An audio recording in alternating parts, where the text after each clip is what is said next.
Hi, everyone, and welcome to the Supply Chain Conversations podcast. I'm Anabela. I'm Mo. And I'm Chris.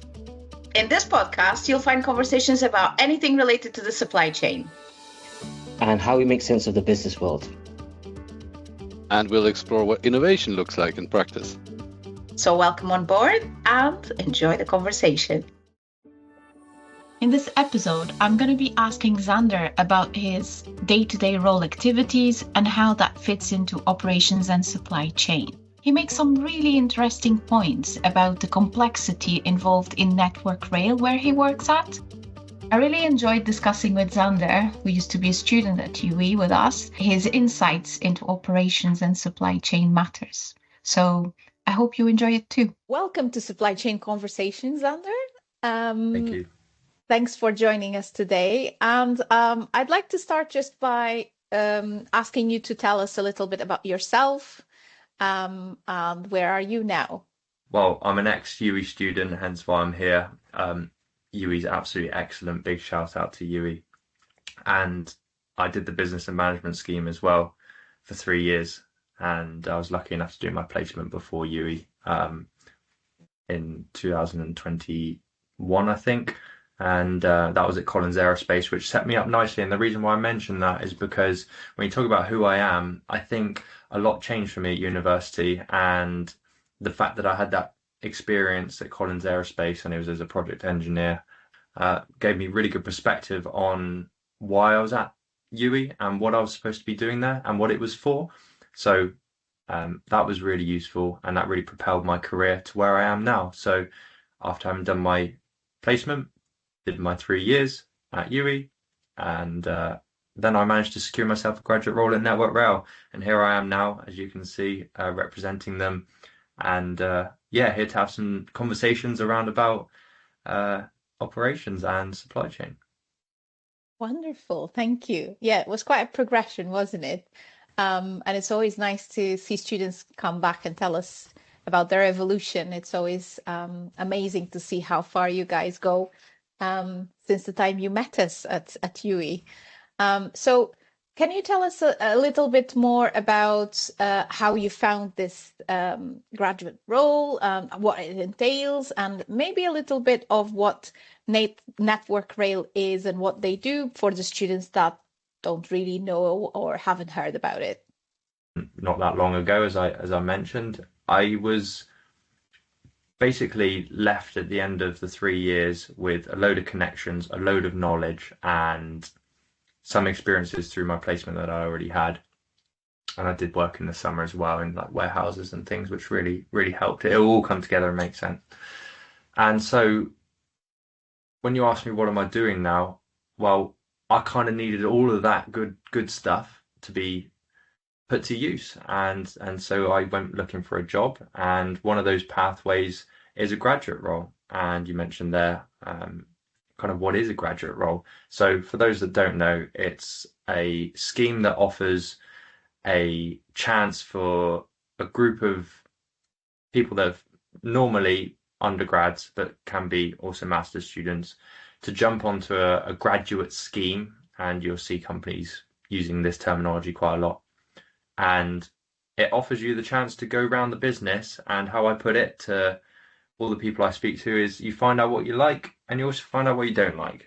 And the good thing about that is when it then comes to actually getting, I say a real job. Now, when I say that, it's not like a graduate job isn't a real job. It is my job now is full-time, permanent position. But when you're trying to get your job off the graduate scheme, maybe a better way of phrasing things, then it really means you're committing to something that you know you probably already like because you've just tried it. So it's a try before you buy kind of experience, which I really like.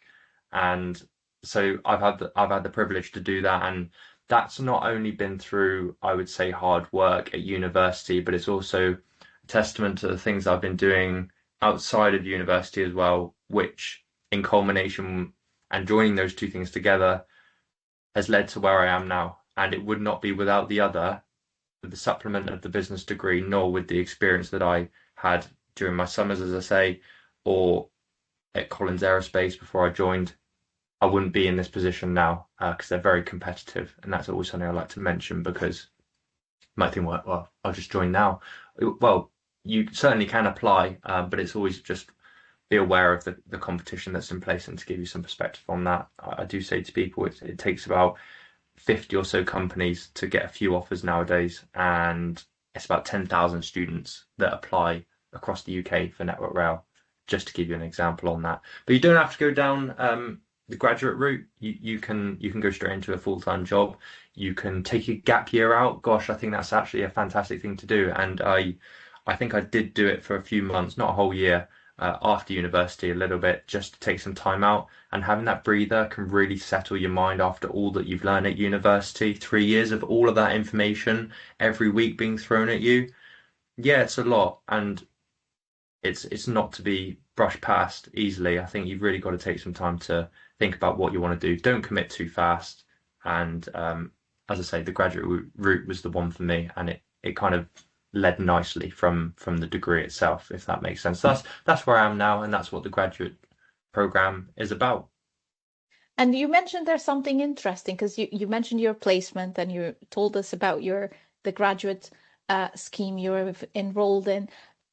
Did you see major differences between the role you had in the placement and what you were doing then in this graduate role? Is there a big difference there? Are you talking about the Collins Aerospace placement? Yes, Yeah. yes. So not so much. It gets you exposed to the workplace, and that's as I'm alluding to, quite a difficult thing to do. So don't think it's just a one-off thing you go and apply for. Yes, you can most likely get jobs at Lidl, helping at warehousing at Amazon. Those things are more accessible. But if you're looking at real project engineering, graduate role positions that are harder to get, you have got to apply for quite a few to get that. But once you do get that, and you're on about the similarities there, it doesn't matter a whole load kind of what you get as long as it's at that level. I think regardless, you're in the workplace, you're surrounded by people who know more than you, just like a degree is, which is fantastic. You're around excellent tutors like yourself, and you get exposed to things that you wouldn't ordinarily know, and the same in the workplace. So similarities wise, I think they're very, very interconnected, but I would say that having a longer grad scheme than just either a year in industry or a summer internship or even a summer job like I did, it doesn't really matter what you pick. They're all good. But time wise, I sometimes found that it gave me a really good boost up, but my grad scheme's a year and a half, and they're normally 2 years, if not 3 for some companies. So spending more time in the industry, connecting with more people, sharing that knowledge, you get a really good understanding of what you're doing and where you want to go as well. Because remember, we're probably at the age of 20, 21, 22 here, so still trying to figure out where you want to go. So not a whole load of difference, to be honest. No. Just allowed you more time and going into things into more depth and getting Yes. more exposure. Yeah, that's kind of what I've understood. So tell us a little bit more about Network Rail itself as a company, because some students, as I say, maybe even international students don't know what Network Rail is all about. So what do they do? What kind of business are they? Yeah, tell us a bit more about that. The company, yes. The beast that it is, it's international company, absolutely massive, and it offers pretty much anything you can think of. I was been at a careers fair yesterday at Cardiff Uni, and I was also at Cardiff Met last week, and it's normally the first thing you end up talking about. They tend to ask, so who is Network Rail? What do you do? What's in it for me? Speaking as the student there. And what do you say? Well, I say there's a little bit for everyone. I say, what do you study? And they say astrophysics, or they say chemistry, or they say some sort of engineering. And it doesn't really matter what you come from. There's always transferable skills, and that word will be used probably a lot in these next 2 episodes. And you can use that to really leverage where you are in the workplace, because I believe that although I learned really, really good fundamental skills within the jobs that I have done, it was actually more about the transferable skills, the comms, the leadership capabilities, the project management skills, the the information around supply chain, and also being innovative with your ideas, providing good solutions that you're not always moaning and saying, this doesn't work, that's not working. No, we're here to provide solutions. So bringing that all together is very transferable. But going back to Network Rail, with the anecdote of the careers fairs, it really is open to everyone. It's a company that can take a wide variety of people, and we get involved in all sorts. So it can be anywhere from dealing with the infrastructure. So we're talking about how do we increase passenger usage on trains? How can we look at the asset management side of things, making sure that all of the infrastructure that we have is up to date and modern? And how do we do that? Well, continuous improvement, and we've got to keep on building on what we already have. It's an old infrastructure, Network Rail. And if I hadn't mentioned already, yes, it's how we transport trains, both passenger and freight around the UK. Probably missed the obvious one there. But from the student's perspective, it really is a wide variety of activities you can get involved in. As I say, I still do the HR stuff. I go along to early careers. I make the most of that. I can do my apprenticeship alongside what I'm doing now as a grad as well. So I do get involved in multi-disciplines within Network Rail. So if you think about it, it's got a bit of everything. And our main focus is to make sure that we get passengers from A to B in a safe manner and as effectively and efficiently as possible. And those are very broad terms, but if I just go into that briefly, the key word here I want to talk about is performance. Now, this is something at the heart of what Network Rail does, and that sounds very corporate speech, I know, but it's true. If you can't get people pick up people from stations on time and deliver them to the place that they want to be at on time, then there'll be a lack of trust. There'll be you'll have less budget to spend because people aren't using the railway as much. And it's fantastic because we're getting towards lower carbon emissions nowadays. So we're trying to encourage more and more people to travel on the railways. But I just want to emphasize there, just to make sure the students understand, it's not the trains that we deal with, it's the infrastructure that the trains go on. And we have a contract between what's called the TOCs, the train operating companies, such as Transport for Wales, GWR, Avanti. That's not us. We deal with the infrastructure part. And don't forget the freight users. So what's freight, you might ask? Well, it's still a train, but it essentially moves materials and goods instead of passengers. And there's a massive emphasis on making sure that this is going to be something that we take forward more in the future as well. So I don't want the students to forget about that side that we very much deal with as well. So that's kind of an overview of the wide variety that we have in Network Rail. Yeah, that was perfect, and exactly what we needed to differentiate so students don't misunderstand that this is not about GWR, as you said, or the specific companies that have train services. It's about the infrastructure. That makes a massive difference in terms of what the company is focusing on.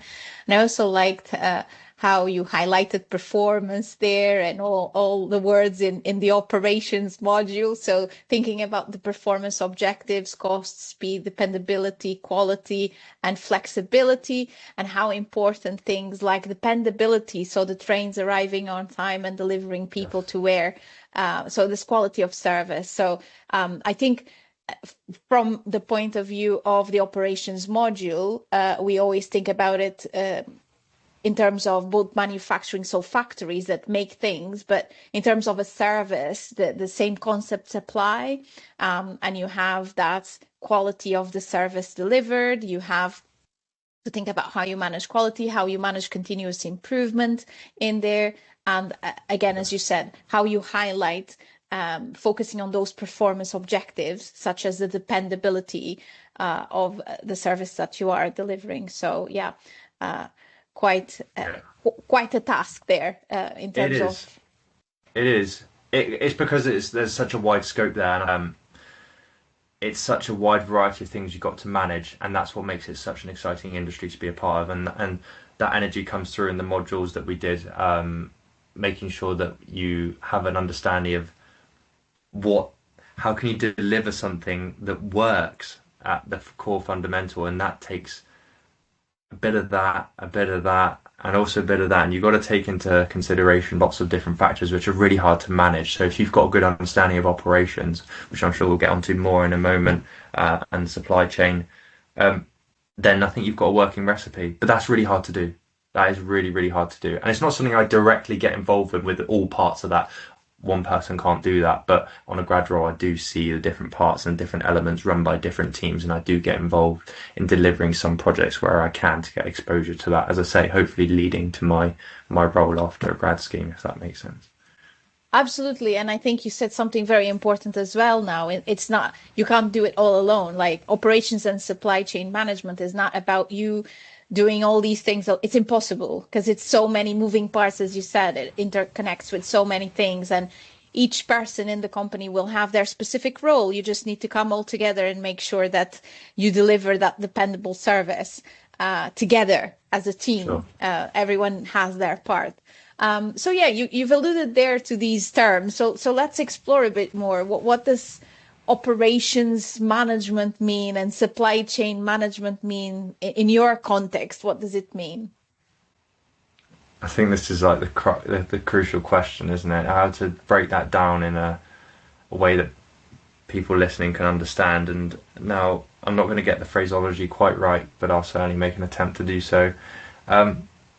Bridging the gap between education, firstly, and also what it's like in real life it's not too disjointed, but it can be in some aspects. So what I'll probably begin with saying is that operations for me, and it looks different for different people as well, so it's not one set thing, which is really nice, but it might complicate them even further because you're saying there's no sort of like person that just does operations, whereas the other person might also be doing ops, but they don't really deal with operations, but they do a bit. You're like, whoa, what's going on here? But operations really is about, for me, it's about keeping the daily activities of a business running effectively and smoothly in order to achieve a specific outcome. So for me, what does that look like? How do I break that down? Well, I indirectly contribute to performance. So the daily activities that I might do are, as I alluded to already, I just want to stick to the examples I've given, the early careers. Okay, well, what's that contributing towards? Well, it's helping the operation of the railway because I'm looking at the planning ahead for people coming in as new graduates.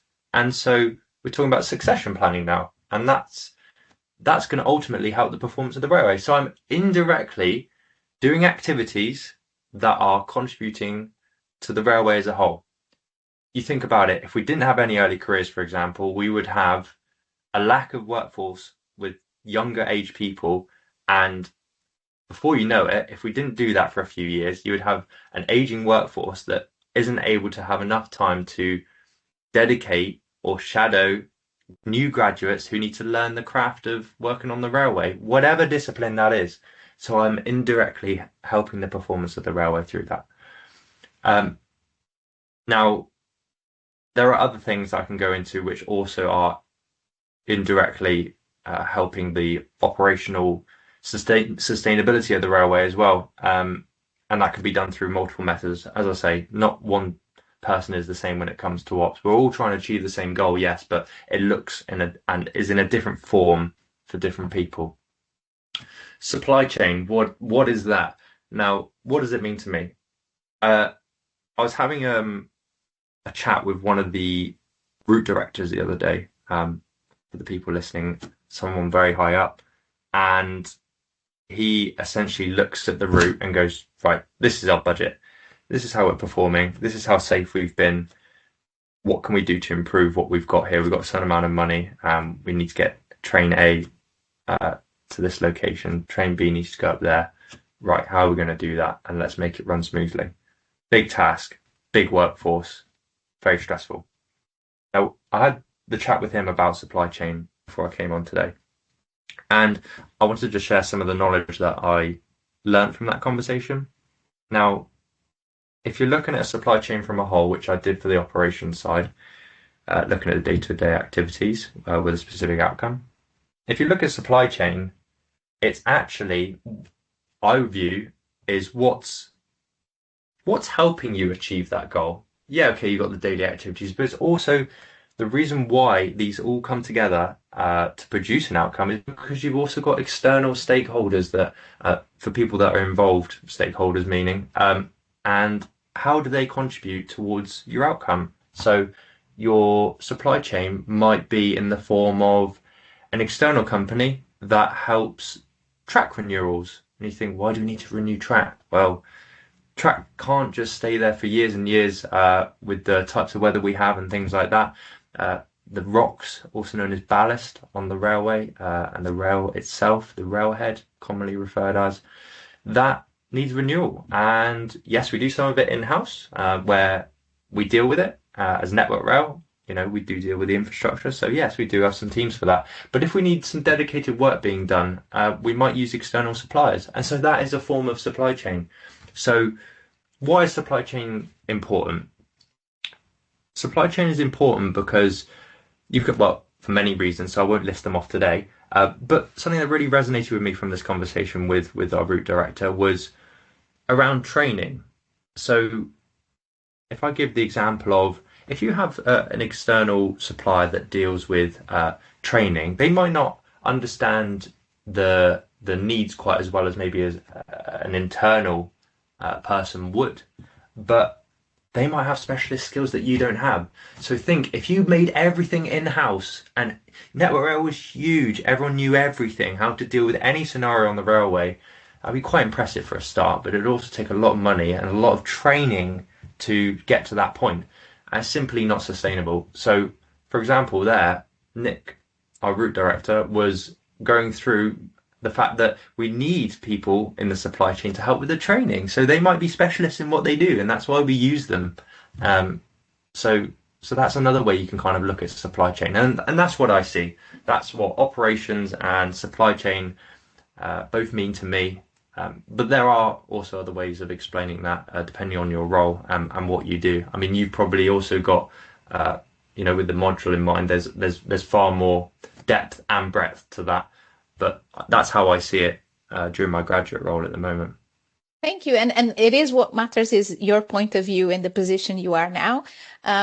You mentioned there right at the beginning the example from your indirect contribution, which I thought was quite interesting, which alludes as well to this need of a strategic alignment between the overall mission, vision the company has as a whole, and all these little activities, little, by the way, they're not little at all. No. But all the activities that go on within the company that contribute towards the achievement of that goal, as you said. And I think that is fundamentally really important from a day-to-day operations perspective. All the things that you do contribute to that goal. And if there isn't that alignment with the objectives that the company has, then it kind of falls apart. So that's a very important point. And you now mentioned in terms of the relationship with other companies in the supply chain. So the need for suppliers that do things better than the company can do. And when we talk about outsourcing, and do we do it ourselves or do we hire someone else to do it for us? That's what is there. Is it worth me doing it? Like, if it's not something that gives me a strategic competitive advantage, then there's no point me doing it myself, because it's going to add costs to my business, my overall costs. And if the supplier is already doing it better, why wouldn't I use a supplier? Why wouldn't I ask the supplier to come and train us, because they're so much better than us at doing this? So I think that's a fantastic example of the reasons behind the make or buy decisions that happen when you're considering outsourcing. So tell us a little bit more as well in terms of, do you deal with other companies directly, or are you involved in any processes that require suppliers? So are you just managing the day-to-day within the business? How does it work for you? Yeah, so this is quite a simple one to answer comparatively to trying to explain operations and supply chain. What do I do? Well, I'll go back to my role. I deal with a wide variety of different activities within the business, and when I'm on placement, I do try and deliver projects where I can, working with the relevant teams. That's essentially all I do. So massive variety in that. When you're talking about dealing with the supply chain and relationship with other businesses, do I do that? Well, not so much as a graduate. Depending on the placement that I'm on, it might require me to talk to external companies, and I've got a few here based on that. So we use people like Tata Steel for providing the rails. So if I was doing, say, some improvement to the infrastructure on the railway, specifically the rails, then I would use them. If I was looking at, for example, the signalling technology, and there's loads of that across the UK, it's how we get trains moving. Now, who do we go for that? Well, if you've heard of maybe Alstom or Hitachi Rail, those are the people we use for that, and they would be essentially our customers, to make sure that they come in and they sort out maybe an issue that we have, or maybe an upgrade that we want to make. So if I was dealing with that personally, aimed at me, I'd be in contact with these people via email or even video calls, where we have people internally and also externally come on, and we discuss kind of what we're trying to achieve in the project. And from a logistical standpoint, you've got like Balfour Beatty, and it's actually something I did at uni with the investing module, where we explored what that company was about. I thought, what a weird name. But yeah, it's funny now, because actually, well, I don't deal with them, but Network Rail does actually deal with that company. So it's funny how we come into different contacts with companies that we've heard before. It's the transport industry is certainly something that incorporates a lot of different supply chain companies within it, and you've got to have that at different levels. So yeah, those are some household names that you might have heard of before. But personally, no, I don't deal with them as such. But if I was involved in a project that did, then I would be doing it in those methods described. Yeah, you've explained it beautifully. Thank you. So it really gives our listeners the understanding of what is upstream. So upstream, the supply chain, means everyone that can be your supplier and providing things from a supplying point of view. And you gave the customer perspective as well. So downstream, your company, the kind of customers that you can have as well. So it gives a beautiful explanation of that supply chain view. Yes. That can be quite complex as well to manage. We have as well here a question of whether you deal more directly with capacity management or inventory management, or was there anything that you recall, obviously, from the operations learnings that you kind of went, okay, when you got into this role, was there anything that made more sense for you once you started the role?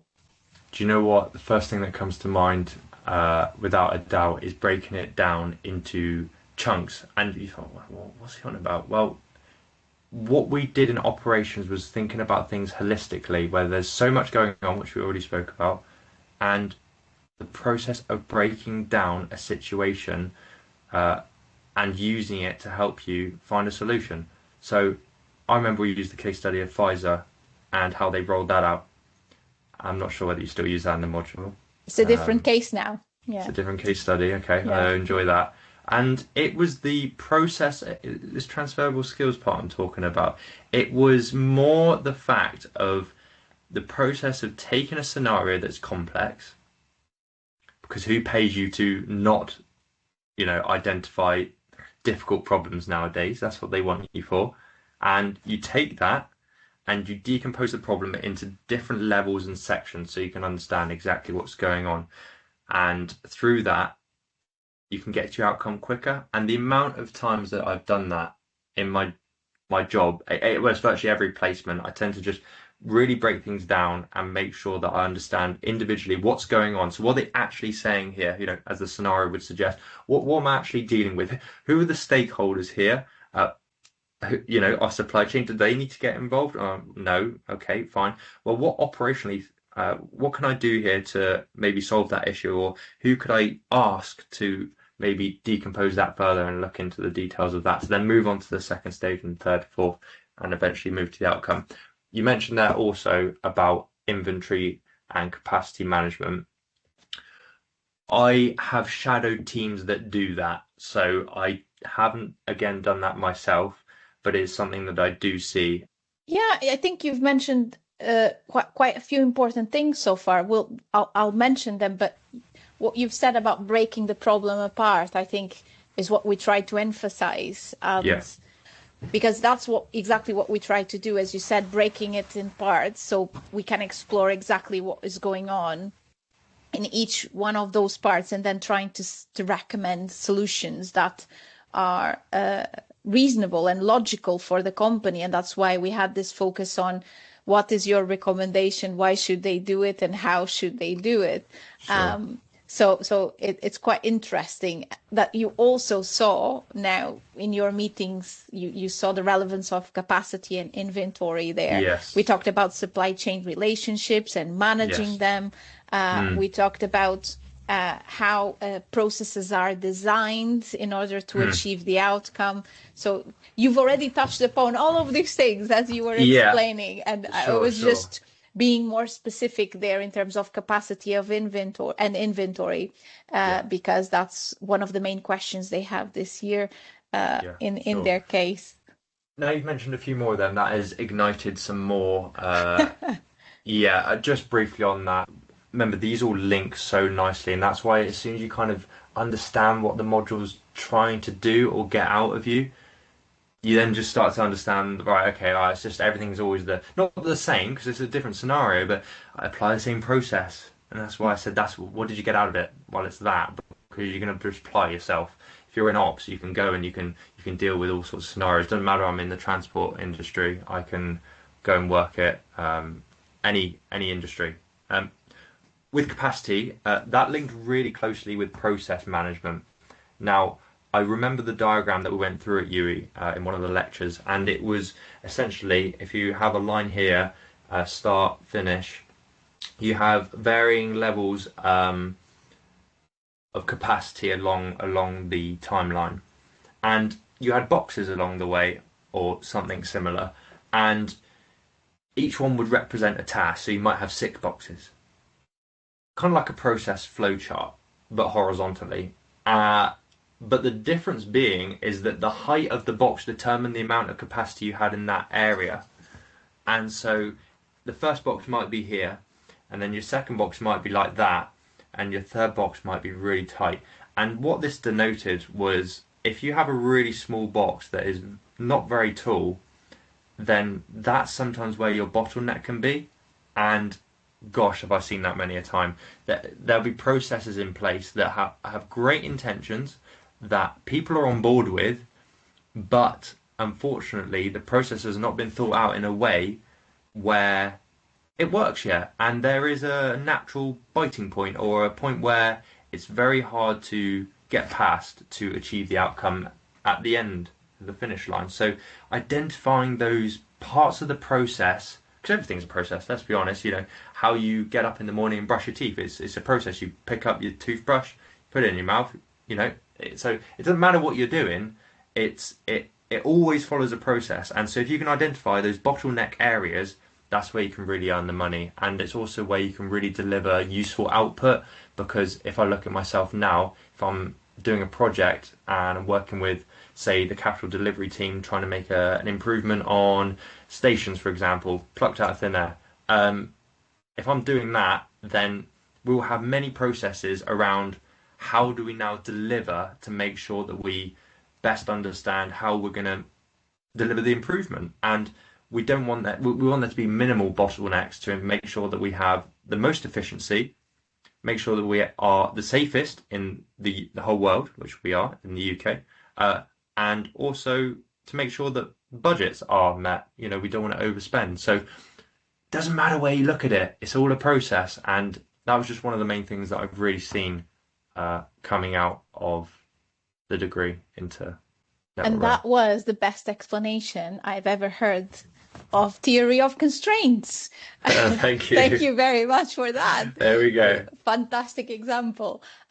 Yeah, so for me, what I would ask you now, before we complete our chat, is if you have any advice for students. For me, from a teacher's point of view, it is a proud moment that I get to talk to students like yourself, such amazing students that really were going in deep into operations, that really understood it, and that are able to speak so coherently about it and so clearly about what they do in the context of operations and supply chains. Fantastic to hear this. You see me smile throughout the whole. It is such a joy to have these chats, and to see how much you guys grow into your roles, and to see this tiny miny role that we played as a teacher in the module, you see, but it makes us so happy to see that. So would you have any specific advice for them on how to tackle the module, and how to tackle the assessment? It's roughly the same style. Just a different case scenario. Any advice specific to that? I'm going to give some broad advice here, and I would go down the route of one, decompose the problem. So use your exam technique to first understand what exactly is being asked of you. I think that is such a quick thing for people to trip up on. It's like the first thing you should do, read the question. God, we've heard it 1,000 times at school. Yeah, but when it's complex and you're dealing with a complex supply chain, or you're looking at operations, it is complex, it's hard. And so break down, make a rough plan about exactly how you're going to tackle it and what kind of things in the module, theory-wise, relate to the question being asked. In addition to that, make sure you use the terminology that you've learned. There's been great diagrams in class that the lectures have gone through in detail about what these two topics are about, and also how it links to the coursework as well. I wouldn't be surprised if that's already happened. So try and just link the pieces together, come up with a rough draft, and then have a read through and make sure you've answered the question again and double check that. So really make sure you're decomposing the problem at the start. In terms of the theories, just use what you've been taught in class. Make sure you stick to capacity management as well. Use some of the things that we've talked about today for reference. And again, don't be afraid of the AI tool. Don't get it to write it for you. You'll get caught, but make sure that you use it to supplement your work and make sure that it's the best standard it can be. Thank you. And I think that's important advice, and specifically where you're talking about linking the terminology of the module specifically to the examples students are giving, which is where students usually trip off a bit. But with the AI, yes, don't get it to write for you is good advice. I also think it's important not to get it to think for you. So yes, it's a great source of help. And as you said, no one's asking you to ignore it. It's trying to use it ethically and to the best of how it can support you do your job better. But I think where there's maybe a missing link is the lack of critical engagement with the tool itself, because AI can provide many things, but might not always be correct. So don't use it to substitute your thinking, because it's like a lack of skills. So if for example, if you don't use it, you'll lose it. I've just done this 10-week, it's called IST course, where you learn about signaling. Very complex. Now, I'm not intending to use that. You might think, well, what did I do a training course for? Good question. But, well, it gave me good fundamentals of the railway. But the point being, I'm most likely not going to use all the stuff that I learned in the 10 weeks. And I'll lose it. I was out today at one of the signal boxes out in Wales, and I didn't quite remember the stuff that I used to know, and that was only about a month ago. So if you're using AI to think for you, in some cases, fine. But especially if you then becomes a repetitive task where you're asking it constantly, oh, how do I do this? How do, you know, then you are not using your brain as much as you should be. And as you say, it's not always right. So if you don't use it, you'll lose it. So make sure that you're still using your brain to analyze and think for yourself. Yeah, the critical engagement bit. Yeah, absolutely. Critically engage with anything that is given to you. This is what we try to highlight. And what came across from this conversation a lot is your ability to critically engage with the stuff that you've learned at university, which is absolutely amazing. No, you're absolutely spot on. An amazing conversation. But it is from that critical engagement with the knowledge, and you highlighted at the beginning the knowledge, and now being able to see it and apply it, but you only gain the knowledge because you've engaged with it. And I think that would be my call to action to all students is to do that, is to engage with the knowledge that we are trying to provide you so that you can use it to the best of your ability in your future careers, such as you have. Brilliant example of doing that. Thank you so much, Xander. I'm going to conclude the talk to asking you about your most memorable experience at UE. And if you had to do it all over again, what would you do? I love that question. I love that question. Do you know, I miss uni so much, and people think, oh God, here we're one of them. No. Looking back, remember, I had really good perspective before I came in of why I was there. Now, the nights out, no. People go, yes. I guess that's part of it. I can say I miss that part as well from my uni times. So of course you do. It's the social bit. Sure. You have a lot more time for your social life than when you start working full time. Yeah. So true. Yeah, the time is amazing that you get. Yeah, you only get it once. Yeah, make the most of it. No, I had too many to count, and that's being genuinely honest and transparent, which I've tried to do this whole episode. The people like yourself, people like Mo that we'll have on the second channel, the people in class, my friends that I had that I was living with, the inspirational talks I had with other people on the course. It felt like a community. That is cringe, but that is so true. Whenever anyone says, "What's UE like?" As they do, what was UE like? It felt like a community. That's what I tend to say to them. So, yeah, the people for sure. That's one memorable thing. What was the other question? And the other question was, if you had to do it all over again, what would you do differently? I'd pull my hair out for a start. Oh gosh, if I had to do it all again, I certainly wouldn't try any harder than what I did. There were a few times where I was a bit burnt out. Making sure I had a really structured day. I was really good at that, and almost made me a little bit uptight at times. I was trying to stick to quite a routine schedule and make sure that I fit in everything I wanted to do. With deadlines, as I say, was sorting my car if there's bits I had to do with that. If I was meeting my friends, if I had to go and speak to a lecturer to go and catch up on some information I didn't understand, rewatching a lecture, going to an early careers fair where there was employers, go speak to them, or I've got to speak to them, or I was meant to speak to them as well.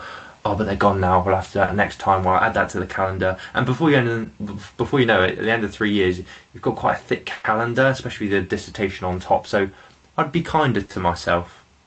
I would spare a bit more time to relax.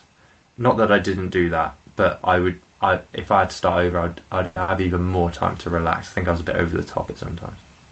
That sounds like very lovely advice for students. So managing your time better and making sure you include some rest time, which is always needed to create those connections as well with other people, to just spend time with them. Because once we leave university, that's it. it's you can very do this, but I yeah. can't go back. Well, I can, Yeah, but you I've got to pay can. to go back. Absolutely, yes. And that's the other thing I will say just to finalize our chat. Yes, to the other students listening to us and anyone listening to us is you can always go back. We are here with open arms to receive you. So reach out to a teacher that you connected with, that you might have some link with.